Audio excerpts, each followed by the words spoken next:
प्रिय साथियों, आज हम देखेंगे कक्षा 12वीं रसायन के प्रश्न बैंक के अध्याय 7 को, जिसका नाम है पी ब्लॉक के तत्व, पी ब्लॉक एलिमेंट्स।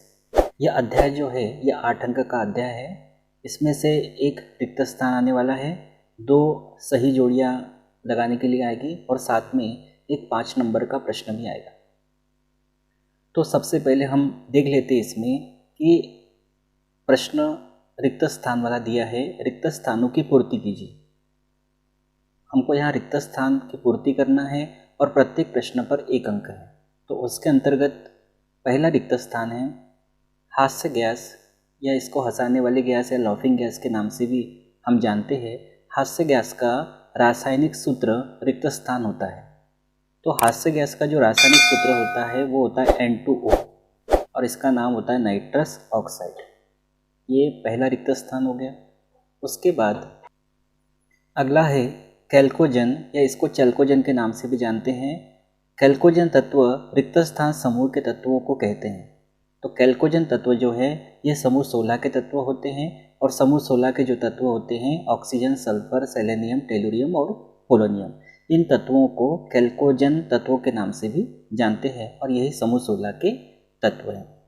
उसके बाद अगला है समूह 17 के तत्व सामान्यतः रिक्त स्थान कहलाते हैं।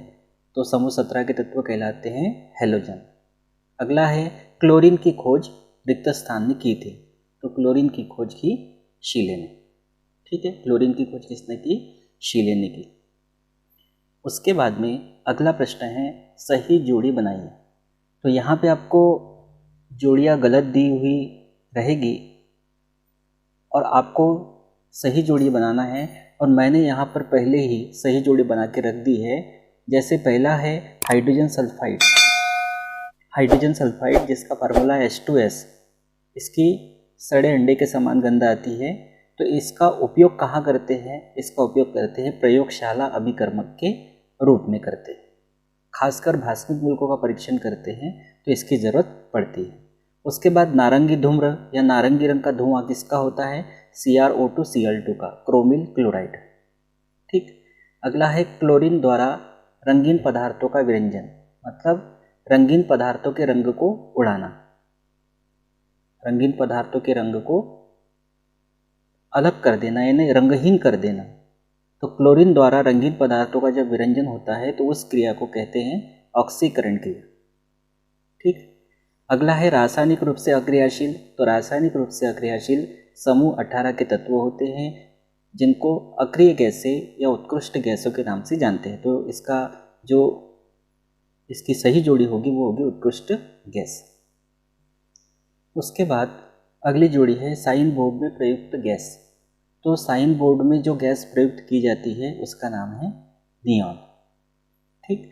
तो ये इस तरह से हमारे रिक्त स्थान हो गए और साथ में सही जोड़ियाँ हो गई। अब हमारे हैं 5-5 अंक के प्रश्न। तो देखते हैं 5-5 अंकों में कौन कौन से प्रश्न हैं। सबसे पहला प्रश्न है नाइट्रिक अम्ल। नाइट्रिक अम्ल का फार्मूला होता है HNO3 के निर्माण की ओस्टवाल्ड विधि का सचित्र वर्णन कीजिए। यानी नाइट्रिक अम्ल बनाने की ओस्टवाल्ड विधि का वर्णन यहाँ पे करना है चित्र के साथ। एक बात इसमें ध्यान रखना कि यहाँ ये नहीं बोला है कि तनु नाइट्रिक अम्ल बनाना है कि सांद्र नाइट्रिक अम्ल। तो हम यहाँ पर तनु नाइट्रिक अम्ल ही बनाएंगे, उसको सांद्र करने का प्रोसेस हम यहाँ नहीं लिखेंगे।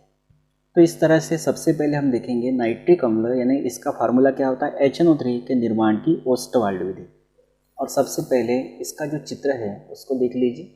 चित्रों को अगर एक बार समझ लेते हैं तो आपको वर्णन लिखने में बिल्कुल दिक्कत नहीं जाएगी। और वर्णन जो है, चित्र का वर्णन मन से ही लिखने की कोशिश करनी चाहिए, उसको बिल्कुल नहीं रटना चाहिए।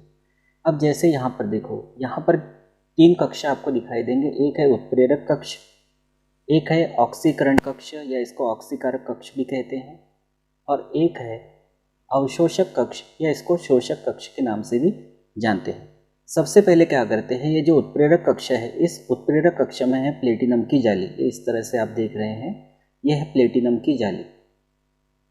अब इसमें करते क्या है, अमोनिया और शुष्क वायु।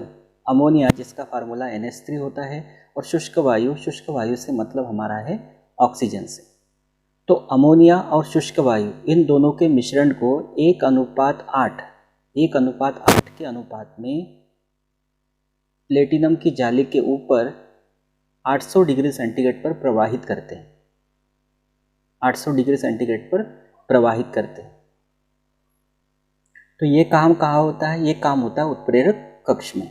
तो इस तरह से अमोनिया और शुष्क वायु दोनों का जो मिश्रण है, शुष्क वायु से मतलब क्या है? ऑक्सीजन, दोनों का मिश्रण प्लेटिनम की जाली के ऊपर 800 डिग्री सेंटीग्रेड पर प्रवाहित करते हैं।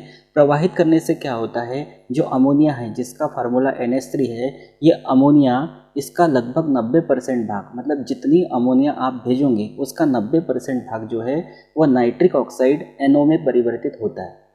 अब यहाँ समझने वाली बात है कि अमोनिया जो है वो NO में परिवर्तित हो रही है, मतलब अमोनिया में से हाइड्रोजन हटा है, या ये कहो कि अमोनिया से हाइड्रोजन हटा है या ऑक्सीजन जुड़ा है नाइट्रोजन के साथ, मतलब अमोनिया का हुआ है ऑक्सीकरण। ध्यान रखना, हाइड्रोजन का निकलना या ऑक्सीजन का जुड़ना ये कहलाता है ऑक्सीकरण। तो इस तरह से जितनी अमोनिया आप भेजते हैं उसका 90% भाग काय में परिवर्तित होता है? नाइट्रिक ऑक्साइड में। अब नाइट्रिक ऑक्साइड यहाँ बनेगा उत्प्रेरक कक्ष में, और साथ में वायु तो यहाँ है, तो ये नाइट्रिक ऑक्साइड जो है ये यहाँ पे बची हुई जो वायु है यानी O2 है, उसके साथ जाता है ऑक्सीकरण कक्ष में। क्योंकि इसका नाम ही ऑक्सीकरण कक्ष है, तो ये जो NO है नाइट्रिक ऑक्साइड है, ये ऑक्सीजन के साथ क्रिया करती है, और ऑक्सीजन के साथ क्रिया करके बनाती है नाइट्रोजन परऑक्साइड बनाती है। अब ये जो नाइट्रोजन परऑक्साइड बना है NO2, ये नाइट्रोजन परऑक्साइड जाता है अवशोषक कक्ष में, और अवशोषक कक्ष में जाने के बाद ऊपर से जल गिरता रहता है। ये इस तरह से क्वार्टज के टुकड़े हैं और इसके ऊपर जल गिरता रहता है, या जल ऊपर से नीचे गिराते हैं, और यहाँ से जा रहा है नाइट्रोजन परऑक्साइड। तो ये नाइट्रोजन परऑक्साइड है, ये जल के साथ क्रिया करता है, और जल के साथ क्रिया करके नाइट्रिक अम्ल का निर्माण करता है, तनु HNO3 का निर्माण करता है। तो ये काम होता है अवशोषक कक्ष में। इस तरह से नाइट्रिक अम्ल का निर्माण होता है, तनु नाइट्रिक अम्ल का निर्माण होता है, और जिसको फिर इस नल के माध्यम से आप बाहर निकाल सकते हो। तो इस तरह से बहुत सिंपल प्रोसीजर है जिसमें हम नाइट्रिक अम्ल का निर्माण करते हैं। ठीक, तो यहाँ जो मैंने प्रोसेस आपको बताया कि अमोनिया की क्रिया O2 के साथ, फिर नाइट्रिक ऑक्साइड का बनना, और नाइट्रिक ऑक्साइड का ऑक्सीकरण होकर नाइट्रोजन परऑक्साइड का बनना, और फिर उसकी क्रिया जल के साथ होकर नाइट्रिक अम्ल का बनना, इसकी अभिक्रियाओं को हम वर्णन के साथ देख लेते हैं। इसका जो वर्णन मैंने आपको चित्र के माध्यम से बताया है, उसी के आधार पर आप यहाँ लिख सकते हो। लिखा है 1 आयतन अमोनिया और 8 आयतन वायु का मतलब O2 का मिश्रण प्लेटिनम की जाली के ऊपर 800 डिग्री सेंटीग्रेड ताप पर प्रवाहित किया जाता है, तो 90% अमोनिया का नाइट्रिक ऑक्साइड NO में ऑक्सीकरण हो जाता है। तो अमोनिया जो है वो वायु यानी ऑक्सीजन के साथ क्रिया कर रही है और नाइट्रिक ऑक्साइड बना रही है, और साथ में बन रहा है जल। अब इस अभिक्रिया को संतुलित करना है। संतुलित करने के लिए देखो, हाइड्रोजन यहाँ 3 है और यहाँ 2 है। इन दोनों को बराबर करने के लिए यहाँ 3 लगा देते हैं और यहाँ 2 लगा देते हैं, जिससे हाइड्रोजन अब हो गए दोनों तरफ 6। हाइड्रोजन 6 करने से नाइट्रोजन 2 हो गए, तो यहाँ 2 लगा देते हैं। अब बचे हैं ऑक्सीजन, यहाँ ऑक्सीजन है 2 और यहाँ पर ऑक्सीजन है 3 है, तो उस तरह से यहाँ 2 और ये ऑक्सीजन 3 यानी 5 हो गए। अब इसको 5 करने के लिए हम 5/2 का अगर गुणा कर देते हैं तो 2 से तो कैंसिल हो जाएगा, 5 बचे। इस तरह से अमोनिया का ऑक्सीकरण कार्य हो गया नाइट्रिक ऑक्साइड। तो ये जो बनी हुई NO है, इस NO को बची हुई वायु यानी जो O2 है उत्प्रेरक कक्ष में जो बची थी वायु, उसके साथ यानी O2 के साथ ऑक्सीकरण कक्ष में भेजा जाता है, जिससे वह नाइट्रोजन परऑक्साइड में बदल जाती है। तो NO जो है वो ऑक्सीकरण कक्ष में O2 के साथ यानी ऑक्सीजन के साथ वायु के साथ क्रिया करती है और नाइट्रोजन परऑक्साइड में परिवर्तित हो जाती है। इस अभिक्रिया को संतुलित करना है, तो इस अभिक्रिया को संतुलित करने के लिए यहाँ अगर हम 2 लगा दें और यहाँ अगर 2 लगा दें तो ये अभिक्रिया ऑलरेडी संतुलित हो जाएगी। और हमने जो ऑक्सीकरण कक्ष बनाया है उसमें भी इस अभिक्रिया को लिखा है। अब ये जो हमारा NO2 बना है, इसका नाम है नाइट्रोजन परऑक्साइड।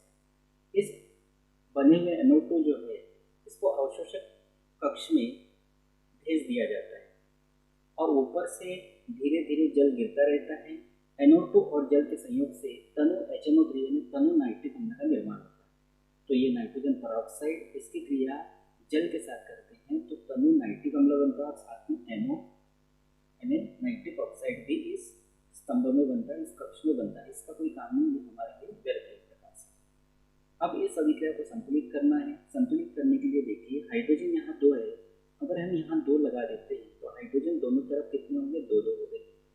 उसके बाद हाइड्रोजन 2 करने से नाइट्रोजन 2 हो गए, तो यहाँ 2 लगा देते हैं, अब नाइट्रोजन के बराबर हो गए।